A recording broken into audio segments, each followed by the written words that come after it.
So thanks for coming, everyone. We're lucky enough to have John Cebula with us this evening. John will be teaching us about how to recognize, understand, and appreciate the birds at our feeders and local forest preserves. He's also given us permission to record tonight's presentation, so in the coming week or so, that'll be posted to our YouTube channel.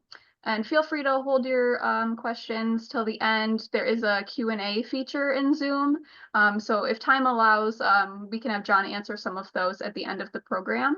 So without further ado, I'll just pass things along to John to get started. Hello, Woodridge. It's always a pleasure to do these programs. This one's a little different. George asked me to include some material in here that I've done that I'm a little I don't pretend to know a whole lot about, but I'll share with you what I do know.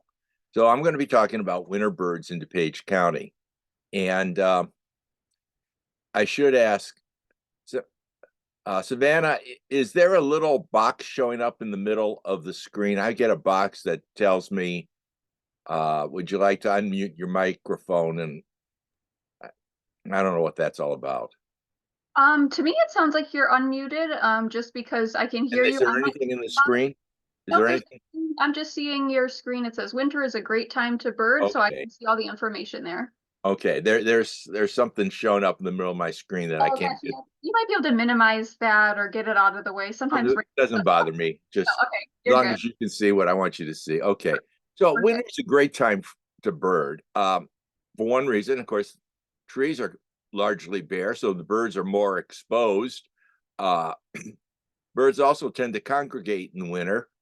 And of course, most of us are familiar with birds coming to our feeders. There are fewer species to contend with. You're not going to be overwhelmed. And migrants do come down from the north. So we have a chance of seeing some birds that, no matter how cold it gets here in DuPage County, to them, it may as well be Miami Beach in Florida. Actually, when you talk about winter birding, it's hard to say when it really starts. I would say when you start seeing the sandhill cranes migrating overhead, that's a sign that colder weather's coming in, the bird migration's going through. Sandhill cranes are one of the last birds to migrate through our area, and they don't go all that far south. A lot of them congregate in Indiana. And then, of course, some do to go down to the Gulf. But they're one of the migrant birds that like to stay just as close as possible. You know, it takes a lot of energy for a bird to migrate, and they would prefer not to do that. Of course, we do have some sandhill cranes nesting in DuPage County, and you don't have to go much farther north or west to Kane, McHenry Lake County, and then southern tier of counties in Wisconsin to find nesting sandhill cranes. Another bird that we think of perhaps as being a spring summer bird, but stays around in the winter are cedar waxwings if they're berries on the trees. And they're fairly easy to recognize. They're slightly smaller than a robin. They have that black face. They have a crest. Some of the things I'm seeing in my photograph, which is why I chose this one, you can see the little red dot on the wing where they get the word name waxwing from. And you can see that yellow band at the edge of their tail. Of course, many birds that spend the winter here or come through here in the winter look very different than they did in the spring. This is a bird that if you do go out birding, you're very familiar with in the springtime. But the fall version and the winter version, and some of these birds do stick around the winter, looks different. If you look at the photograph on the left, you can see a clue to what this bird is. And if you look in the lower right-hand corner, there's a male in his spring plumage. And this, of course, is the familiar yellow rumped warbler, or I'm old enough to, I still like to call them myrtle warblers. But surprisingly enough, a few of these will stick around during the winter. And I'll give you a suggestion where to look in a moment or two. Well, here's another example of birds that change their plumage rather dramatically, are goldfinches. The male, of course, is very bright yellow and black in the spring and summer. By late summer, early fall, and then through the winter, the males resemble the females. So they've lost that bright yellow. It's been replaced by kind of an olive green, much more subdued looking bird. And then, of course, there are things like the red-winged blackbirds. Red-winged blackbirds are not like the sandhill crane, don't migrate all that far south. They want to stay as close to the breeding grounds as they can. This is a young male. He's just changing into his adult male plumage. This photograph was probably taken rather late in the winter, say February, early March.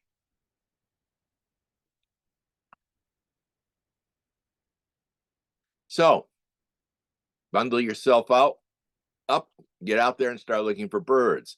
This is a field trip I took many years ago at one of the best places to go birding, no matter what the season, and that's McKee Marsh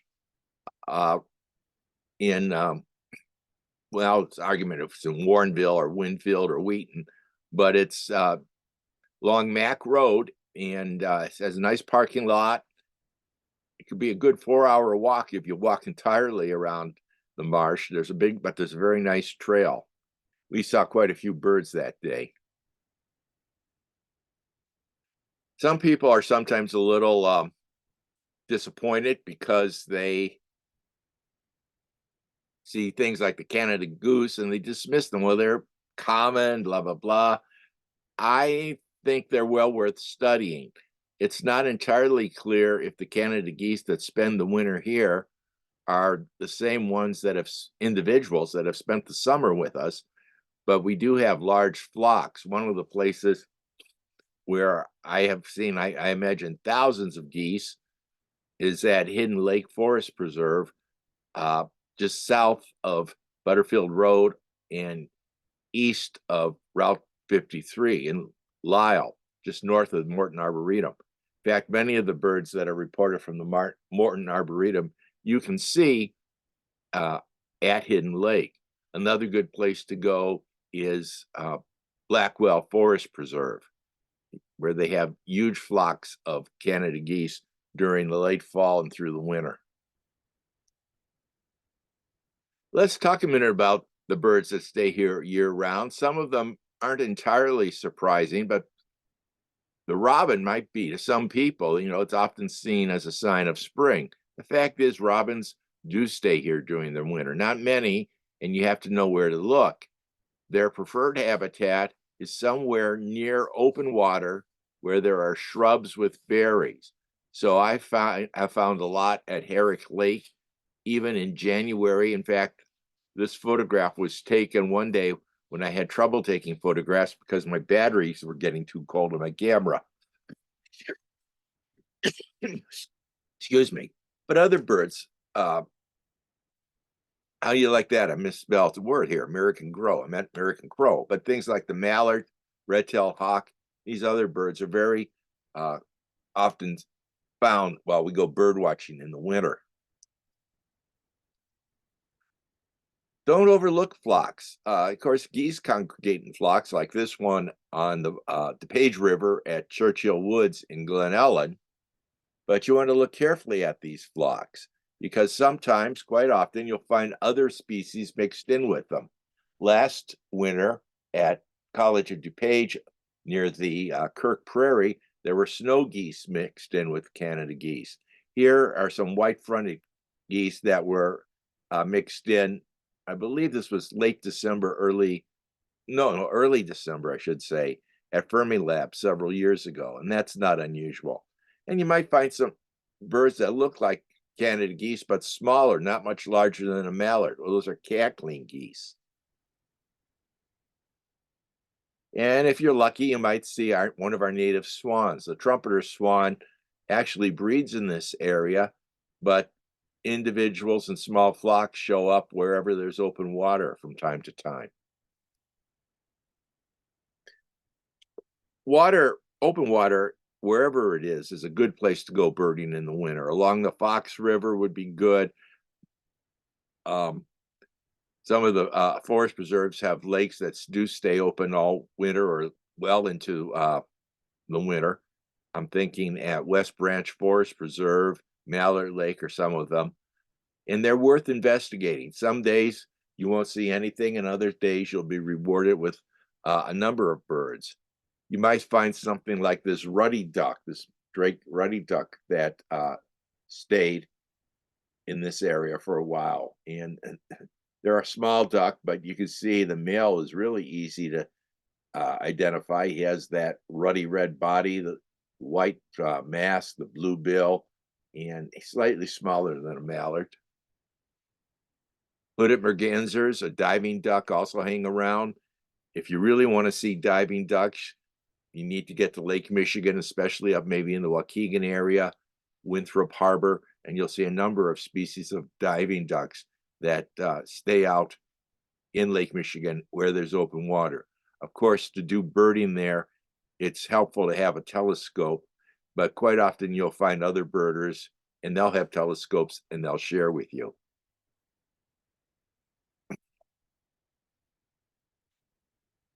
Ringneck ducks are another winter duck that show up from time to time. Here you have a drake on the right and the female on the left. And of course, there's wood ducks. They usually show up in the spring in April, but again, if there's open water, don't be surprised to find one in January or February.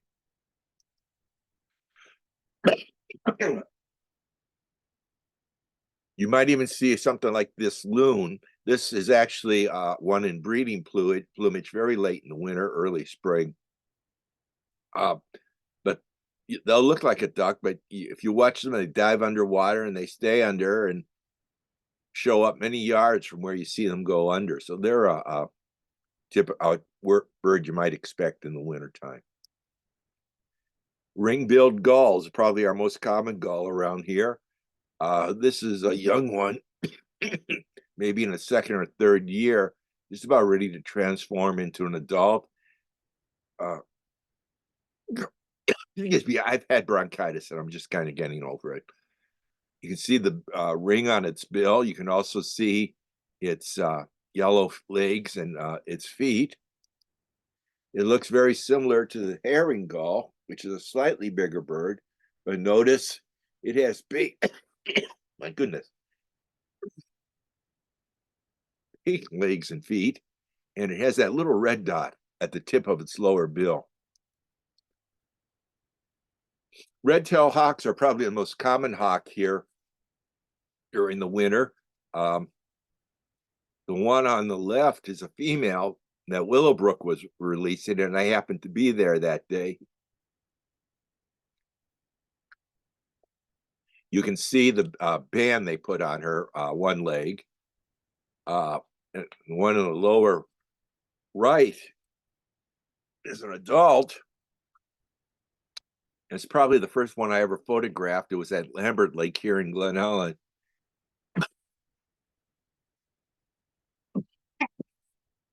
But you can see its bright red tail. Real nice field mark.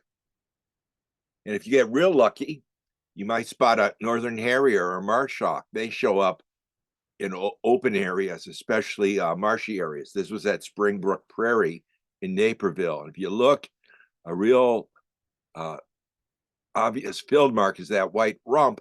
But the other thing they do is they'll hover over when they spot something they want to hunt, and they just stay in one spot for a few moments before either moving on or diving after a prey item.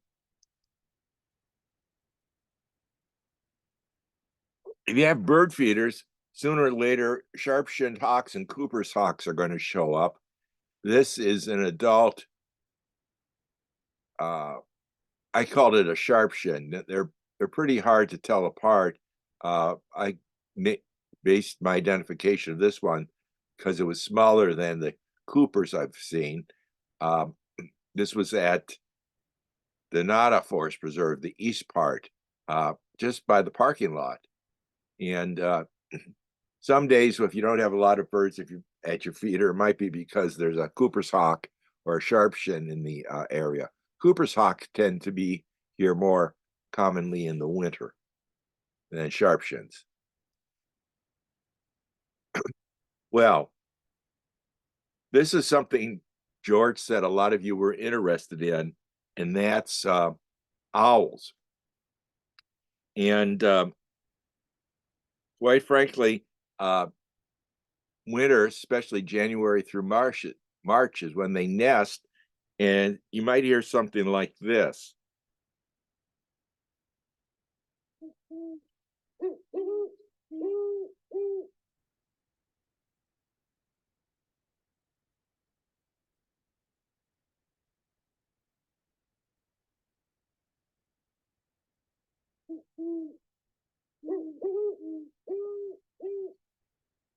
What you're listening to is a duet between a male and a female great horned owl. I'm using my Merlin app for the sounds. So the great horned owl is the largest owl you'll commonly see in DuPage County. It's also by far the most common owl. You can see in the photograph on the left why they get the name horn. They have feather tufts, and these help direct the sound to their ears. You can also see the claws that make them very formidable birds of prey. The photograph in lower right shows a great horned owl. It was taken just a few blocks from my house here in Glen Ellen, and I live in a very, suburban neighborhood. I mean, we're not close to a forest preserve or any park, but the owls do move in, and they hunt rabbits and other small mammals during the winter. I have often sat in my basement when I was teaching, grading papers at night in March, April, or February, March, and I could hear them hooting outside in the neighborhood. Owls tend not to be common, but they also tend to be elusive. Great horned owls are the most commonly reported owl in DuPage County. Screech owls are also relatively common. See if I can find a call of the screech owl. They're our smallest owl, and they come in two colors. They come in the red or russet version you see here, and they come in a gray version. This is their call or song.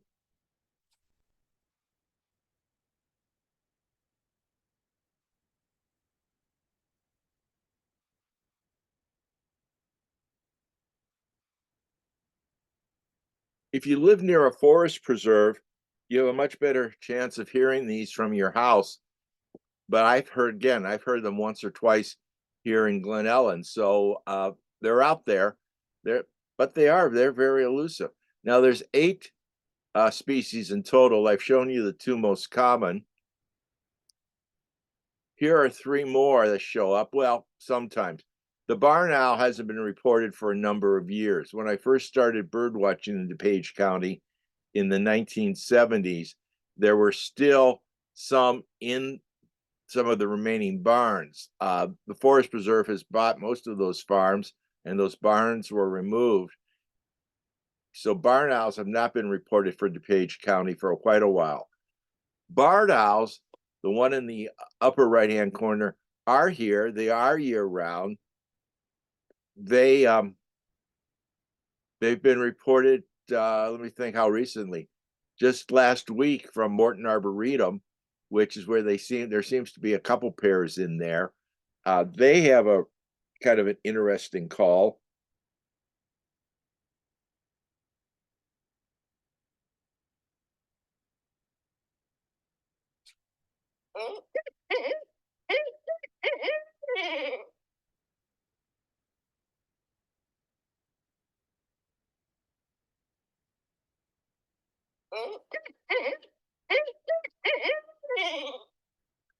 One of the things about owls and reporting owls that's kind of frustrating if you're a bird watcher and you want to see one is that people are very protective of their sightings. They don't want the owls disturbed. I know I've been reprimanded on a couple of occasions for posting pictures on my Facebook page, John's Nature for All, and saying where I took the photograph. And even though where I took the photograph was a large area, an entire forest preserve, I was told I should be more protective of my sightings. But the barred owls are around, and a winter visitor that's always a kind of exciting to see is the snowy owl. And again, some have actually been reported, which is in this area as late as last week, which, given the weather we've had, seems a little odd. You usually expect snow with snowy owls and longer cold snaps than we've had. Again, this is an owl that people will report seeing it. You can go online if you belong to any Facebook groups where birds are involved. Sooner or later, pictures are going to show up. But you're asked never to approach too closely to these birds. One of the more reliable places to try to see one is somewhere along Lake Michigan's beaches, Illinois Beach State Park, for example, or again, Winthrop Harbor in Waukegan. Now, 3 more owls that you'll see have been reported from DuPage County are the long-eared owl, which looks a little bit like a great horned owl, I suppose, only it's smaller and slimmer. The short-eared owl, which, as you can see, barely has any ear tufts, and the smallest owl of all, the saw-whet owl. If you go to eBird, you can see the latest sightings and when and where those sightings were. But this kind of completes the list of owls. So anytime I see an owl, I feel very fortunate. And if I'm able to take a photograph, even a fuzzy one, I feel very lucky. One of the nice things about winter birding is you don't have to expose yourself to the weather. Bird feeders attract a number of birds. And here you have a downy woodpecker on the left and a red-breasted nuthatch on the right, visiting suet cakes I'd put out a couple years ago. I've had it reported to me, and my own experience has been that a lot of birds seem not to be in the area so far this winter. I've been surprised at the scarcity of birds at my bird feeders, even though I stock them with black oil sunflower seeds and safflower seeds and fruit, and very little even millet seed, let alone milo seed. I get my house sparrows, and I've just started getting a couple juncos, but everything else shows up when and where it likes. But again, you can sit inside and watch bird feeders. A couple places that I think you can go and really, if you want to appreciate this, is Lyman Woods in Downers Grove.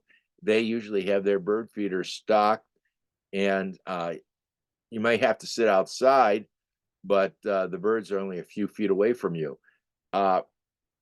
Crabtree Nature Center up in Barrington is even better place. They have a lot of bird feeders, and you can go inside and sit in a nice warm room behind a big picture window and look out at a number of different birds using the bird feeders. So, the cardinals show up. We don't think of them as winter birds. In fact, they are a southern bird, but they've moved up into our area over the decades precisely because of bird feeders. As long as they have a reliable food supply, they will stay in the area. And of course, our winters are getting milder. It doesn't mean they're mild, but the cardinals are up here all the time.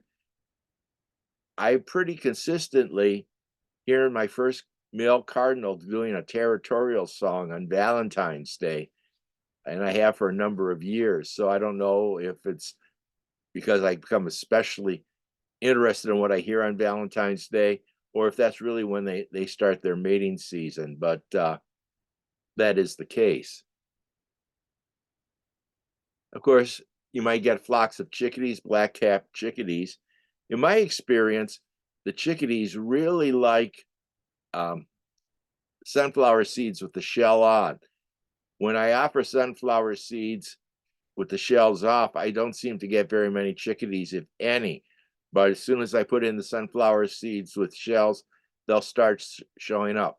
Like I said, though, this year it's been irregular. I haven't seen any in a few days, but that could change tomorrow. A real surprise is when a tufted titmice show up. They're slightly larger than a chickadee. They're close relatives. They're gray, have a little crest. Their song or call might be confused with the cardinals. They're not very common in most parts of DuPage County. I've seen them at Elson's Hill in Winfield. I've had them at my feeders a couple of times over the years. The most reliable place for me to see them is at the Little Red Schoolhouse in the Palos area, that nature center. A bird that sticks around all year is the white-breasted nuthatch, and I like them. They'll come fly in my feeder, grab a seed, fly off, eat it, come back, grab another seed. Sometimes you'll see them in groups with chickadees and other small birds. If you keep your feeders stocked with things like sunflower seeds, peanuts, and suet, if there are nuthatches in the neighborhood, they're going to come in.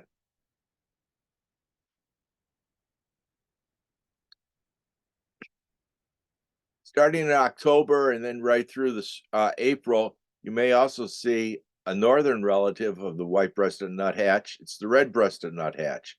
It's smaller. You can see the red breast. You can see the black stripe through its eye. One year, I had literally a dozen of them at my feeders. I was in Florida through parts of October and November. And when I came back and restocked my feeders, I expected them to show up. So far, no luck, but it's only the middle of December, so got a while to go. And here you can have a comparison of the white-breasted nuthatch on the left, the red-breasted on the right.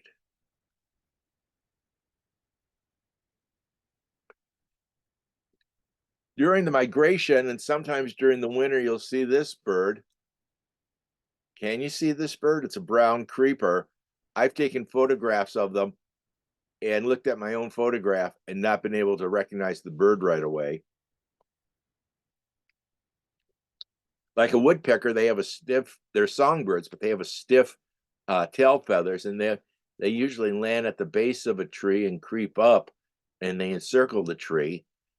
Nuthatches, I should have mentioned, are kind of unique because they'll go head down a tree. That's a real odd trait they have. And here we have a chickadee and a house finch at one of my bird feeders. This particular bird feeder was torn apart by a raccoon one night. I had to replace it. Squirrels kind of paid it a visit too, but this is a type of bird feeder I've found largely successful in keeping squirrels out. If you have a determined chipmunk, it might get into the feeder.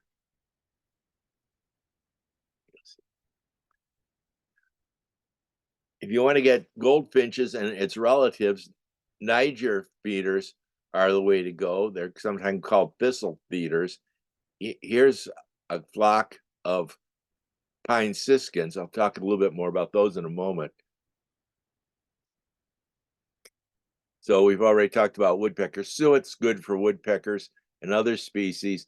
The one thing I have found that I don't appreciate about the suet that I can buy at stores is there are seeds in it, and squirrels love it. They go into it for the seed, but they leave the suet scattered on the ground. The red-bellied woodpecker. Some people like to call it a red-headed woodpecker, which is a very different looking bird. But it gets its name because in the spring, when they're breeding, the males will have kind of a rosy tinge to their breast and underbelly feathers. This is another bird. It's a southern woodpecker I see all the time in Florida, but it's slowly made its way north, and it's probably one of the most common and certainly one of the most conspicuous woodpeckers in DuPage County. And they're here year-round. I have seen red-bellied woodpeckers aggressively drive red red-headed woodpeckers from the red-headed woodpecker's nest hole. So they are in competition with red-headed woodpeckers in that regard. We talk about bird feeders, but one of the best ways to attract some birds is to simply throw the seed on the ground. On rare occasions, I've had a mourning dove land on a bird feeder, but usually they're beneath the feeder eating the bird seeds that have spilled out of the ground. And doves aren't the only ones. The number of sparrows, such as this dark-eyed junco, will also come to your feeders and feed on the ground. Although this bird will, on occasion, use a feeder. I have a male in my yard last week or two that uses the feeder. I know it's a male because it's a very dark bird. This is a female. It's much paler gray. And here you can see a male dark-eyed junco on the right, and next to him is a tree sparrow, which are very close relatives of our chipping and field sparrows. I almost never get them at my feeder, but I can go just a short distance from my house to Lambert Lake or to Herrick Lake and some of the other preserves, and they're in the fields. You can see the flocks. They're kind of funny. They're called tree sparrows, and I remember once upon a time I was leading a bird class, teaching a bird class for the Lombard Park District, and I had them at the Morton Arboretum, and this British bird watcher happened to join our group, and I pointed out the tree sparrows, which were on the ground, and then he said, well, what's the sparrow in the tree? And we looked up into an oak tree, and there was a field sparrow that had just come up from migration from the south. So he couldn't quite understand why the bird that lives in the trees was called a field sparrow, and the one that was on the ground was a tree sparrow, but so it goes. And you can see, let's see, you can see in this photograph a couple of the field marks that'll help you identify them. They have this very distinct rusty top knot. They have basically a plain breast, but if you look at the one on the right, you can see the black, sometimes they're called stick pins, the black breast marking. You can see that the top beak is black and the bottom beak is pink.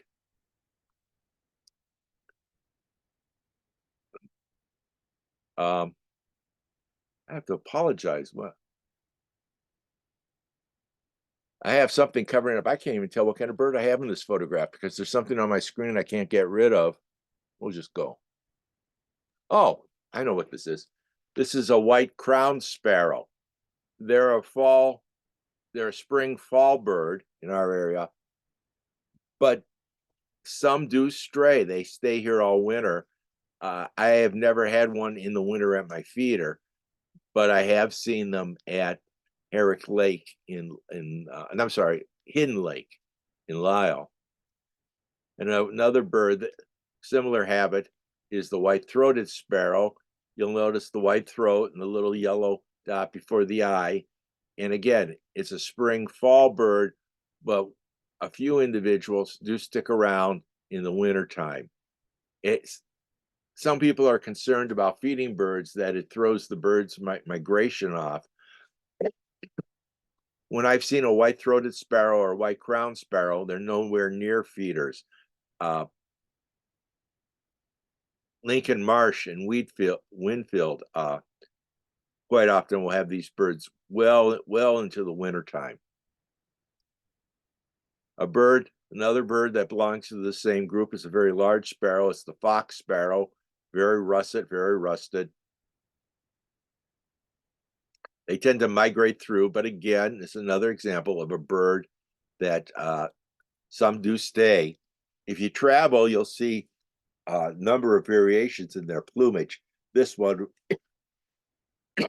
excuse me, this one was at my feeder a few years ago. And as you can tell, I refrain from raking leaves. I like to think I'm doing the fireflies and other insects some good by not raking my leaves up in the fall. I do sometimes rake them off to the side, but I don't dispose of them. Here you have a male and female house finch at a feeder. They're both brown streaked birds. The male does have that kind of rosy overlay. Their relatives are the purple finches. This I took at Crabtree Nature Center in the winter, and they're one of the few birds where I think the female is easier to use as an identifier for the species. The female purple finch is much more heavily streaked, darkly streaked, if you will, than the female house finch. The male's over color tends to be a little more purple, and it tends to be a little more extensive, but that's a very subtle difference. But the females have very distinct dark streaking.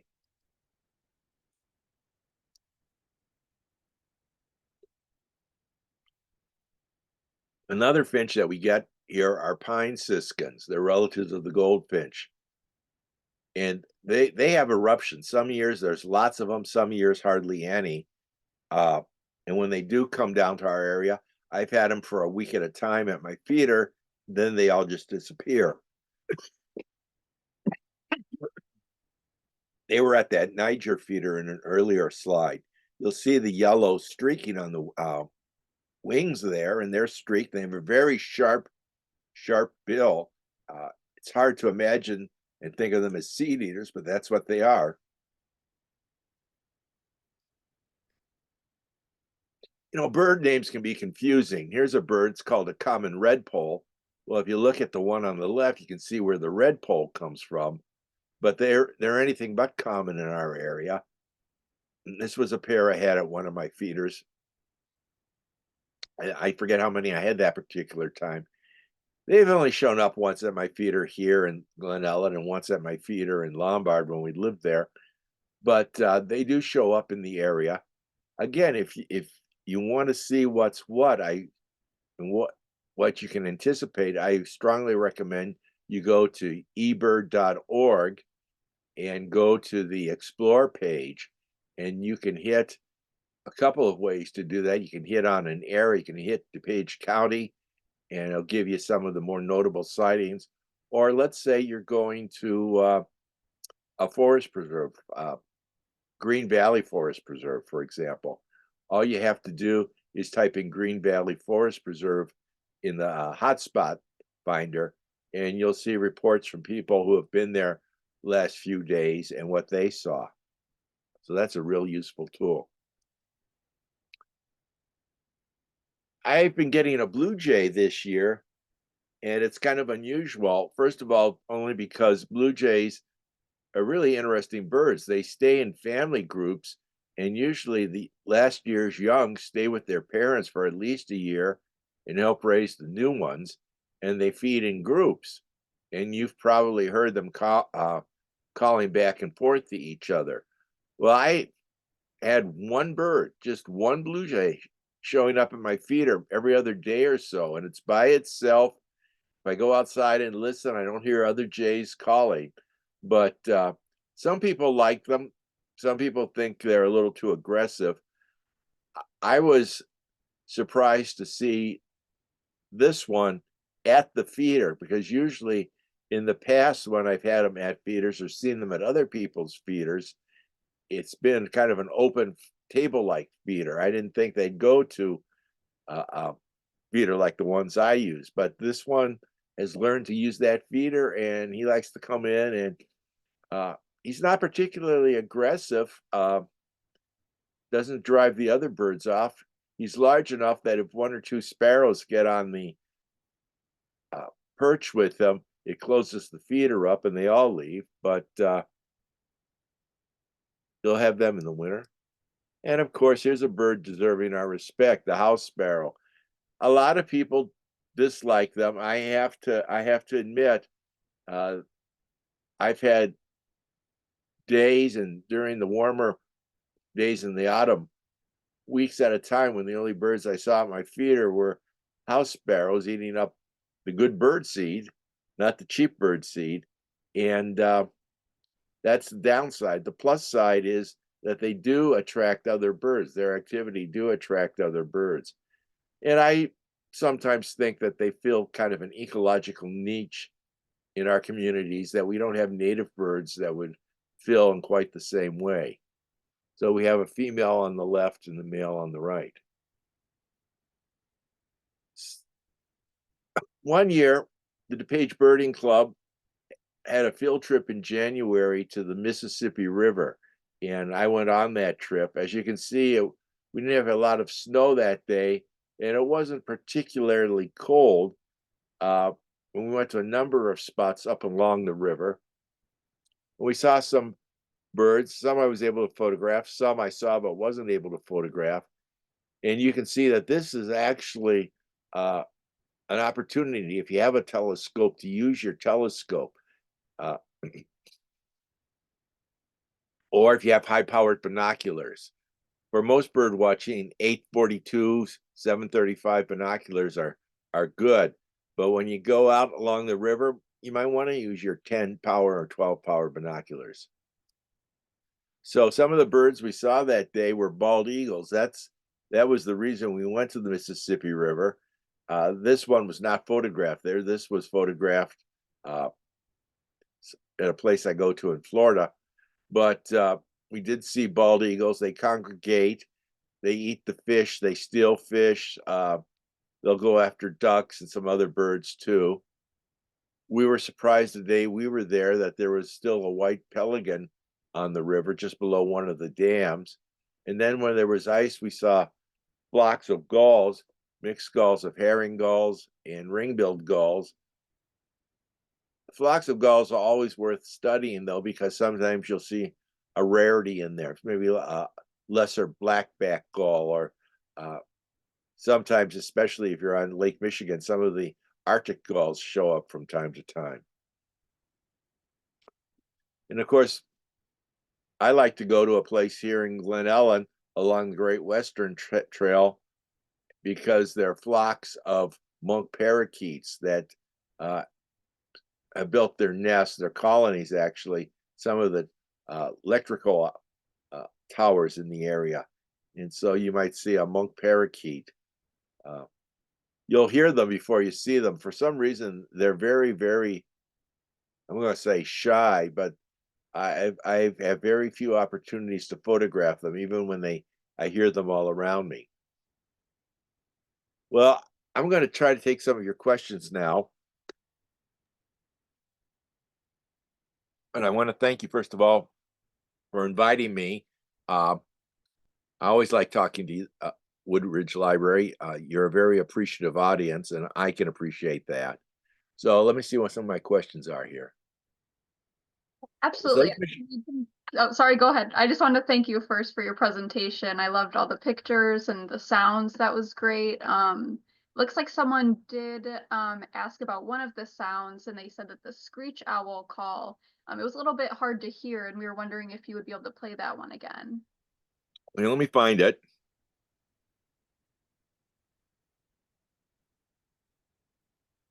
That's the bird. I don't want the bird.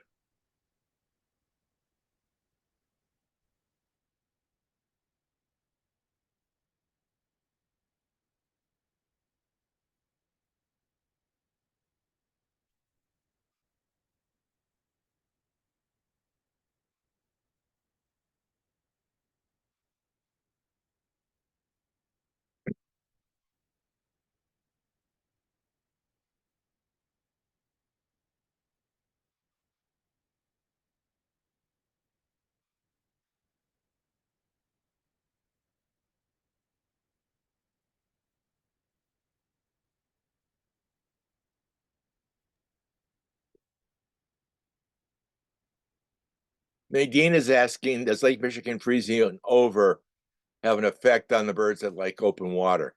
Yeah, they just move further out into the lake where the water is open.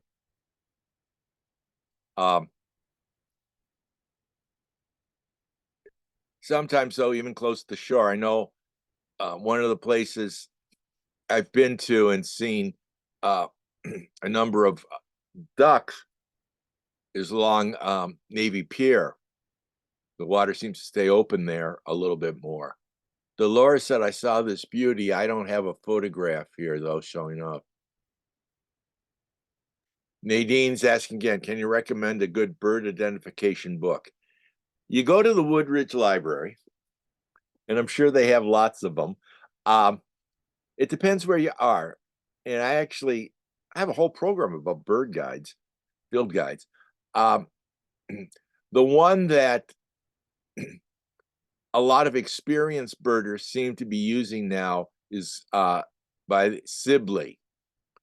And he has an Eastern guide, a Western guide, and then he has an all-inclusive book that's looks like a field guide, but it weighs a ton. There's no way you're taking it in the field.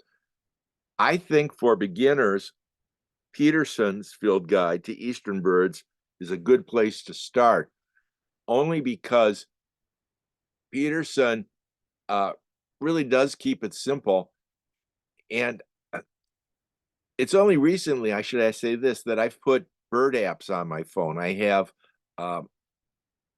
Merlin on my phone, and I have the National Audubon app on my phone. They're both free, although you'll be asked to donate every time you try to use one. What I find, though, is I like using those apps to confirm what I've seen or heard. I don't think it's useful if you're just trying to learn your birds. A book lets you sit down. I mean, you can sit down with a bird book and, during the commercial breaks on a Hallmark Channel Christmas special or something, you can go through and look at the pictures and slowly get to know birds. I don't know there's any number of birds that I've seen over the years that I absolutely knew what it was the first time I saw it because I had spent time looking at the bird books. I like Cebula. I like Peterson. I would recommend whatever bird book you get one with drawings. The reason is photographs are of specific individual birds. Drawings are generalized. And I think that helps. Nancy's asking, is the call of the great horned owl young different from an adult? They would tend to be much quieter, and they would tend to be a little more silent. Actually, I didn't put the photograph in this presentation, but I have a photograph of an adult great horned owl with a young one, and quite often that will happen. Because of their nesting habits, it's not unusual for only one young owl to make it to the stage where it can leave the nest. And then when it happens, the adults stay with it for a long, long time.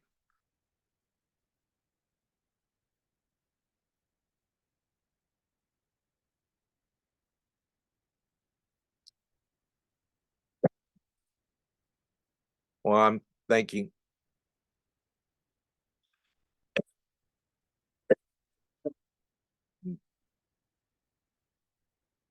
We hear sort of, Nancy's asking again, we hear sort of yeep from what appear to be great horned owl young. Is that what we are hearing? It could very easily be that, Nancy. They eat tremendous amount. They like to get fed. And I think all things considered, the great horned owls breed very early in the year. I forgot to mention when I showed the photograph of one by a nest, that was the nest of a great blue heron. And it's at a forest preserve in Huntley. The great horned owls, or a pair of great horned owls, usually nest in one of the heron nests before the herons return to use the nest.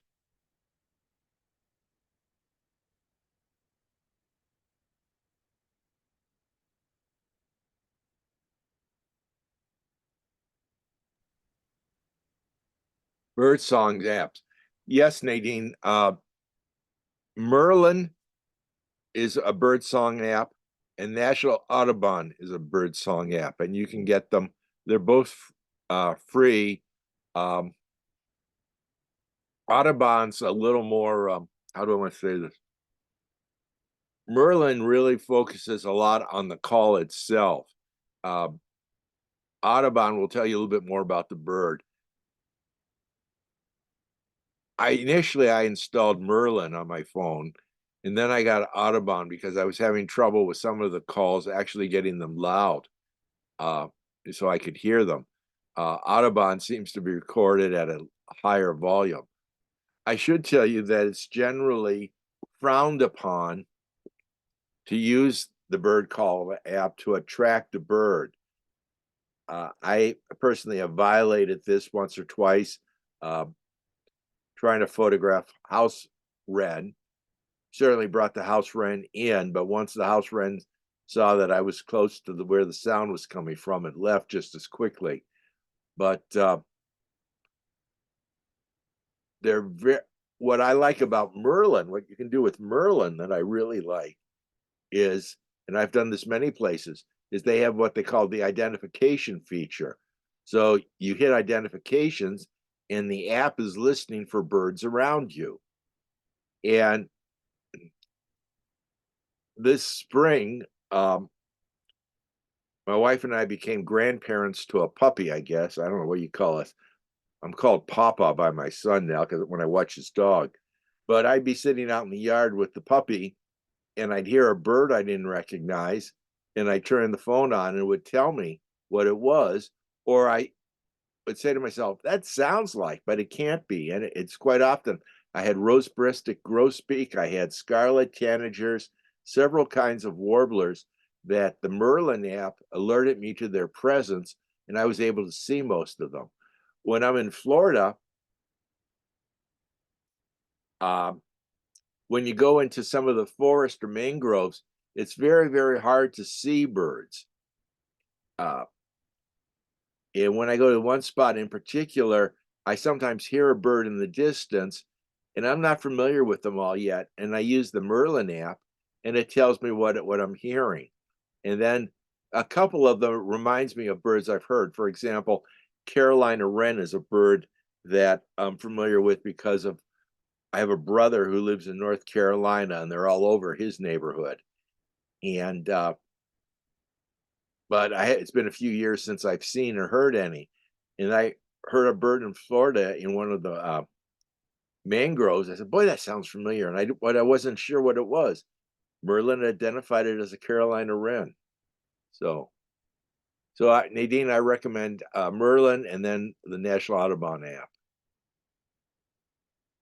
I don't know if have I answered everybody's questions. It looks like you have.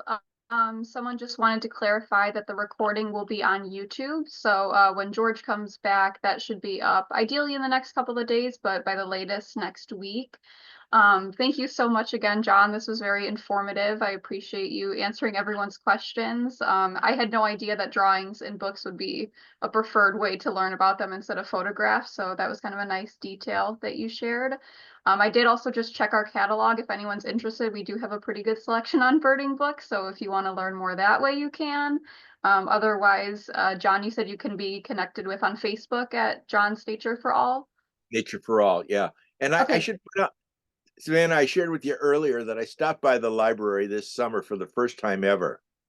And I didn't get a chance to go into the park, but um, right next to the DuPage Medical Clinic, there's a oak woodland down there that's looked really promising. Oak woodlands are great places for birds. They're a preferred place for birds. And I look forward, maybe this spring I'll get a chance to spend a little bit of time down there poking my nose around. But I, start in your backyard, and there's plenty of places. DuPage County is great for that. 13-14% of the county is natural area, and that's not counting places like Cantigny or the Arboretum. So urge people to get out and see what they can see. Absolutely.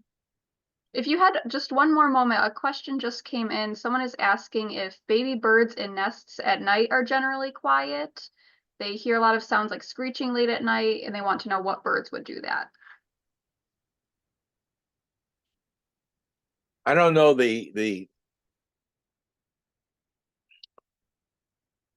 there's a lot of animals that screech at night. Screech owls, of course, screech at night. Baby birds generally tend to sleep at night. Uh, And there's a lot of animals that insects and animals that make noises that might be confused or mistaken for a bird's song.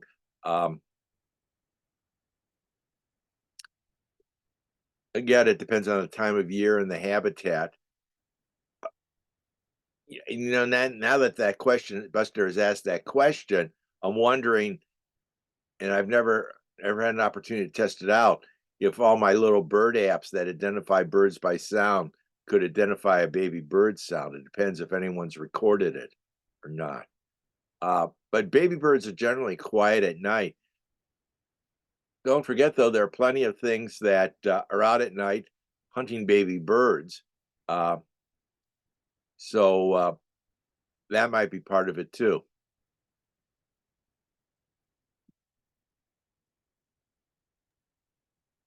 Not a good answer, but it's the only thing I can think of at the moment. No, that makes sense. So it sounds like there's just a lot of different factors Yeah. to consider for that question. But if there aren't any other questions, was there anything else you wanted to share, John? I appreciate your time and answering everyone's questions. I didn't mention it. Um, some people know that I'm a member of the DuPage Birding Club, and they have a website called DuPageBirding.org, and they have a Facebook page, and they hold meetings, about 8 or 9 meetings a year. They're open to the public and they're free. They have a number of field trips each month that are open to the public and free, although they are announced to the members. And I know the ones I lead, and some of the others, I restrict the numbers because I don't want to get too big group that's too large. So you know, if you're interested, I'd pursue that. Um, and I think this weekend, is it next week? No, it's this. Looking at the calendar, I won't be doing it, but this weekend, a big annual event's occurring, the Christmas Bird Count. This has been going on for a long time, sponsored by the National Audubon Society. And it's really important because you have hundreds of thousands of birders uh, watching birds in restricted areas for a restricted period of time. And they have results going back many, many years. And these are actually good snapshots of what's happening to our bird population. And you know, the news is mixed, but some of you have heard some of my other presentations, and you know that in the last 20 years or so, we've lost roughly 25% or more of our native bird population. Um, some species more so than others. So it's a little late now, I guess, to sign up to do this, and it's quite. You really need to be, you know, be sure you want to do this because you know, some people are out all day with their group, and some people actually start at 12:01 and go to 11:59. Um, but you should be aware of that. So there's a lot of resources out there, and you know, your library is a good place to go, and going online uh, can help you find a lot of good information too. Absolutely. Thank you so much. Well, if there wasn't anything else, I think we'll close out for the evening. But again, this will be posted online. So if there's anything that you missed or wanted to review again, you can always watch that on our YouTube channel or connect with John on his Facebook page. Sounds like there's a lot of good information and photos there too as well. So thank you everyone so much for your time this evening. Happy Have a good holidays one. to everybody. Thank you, John.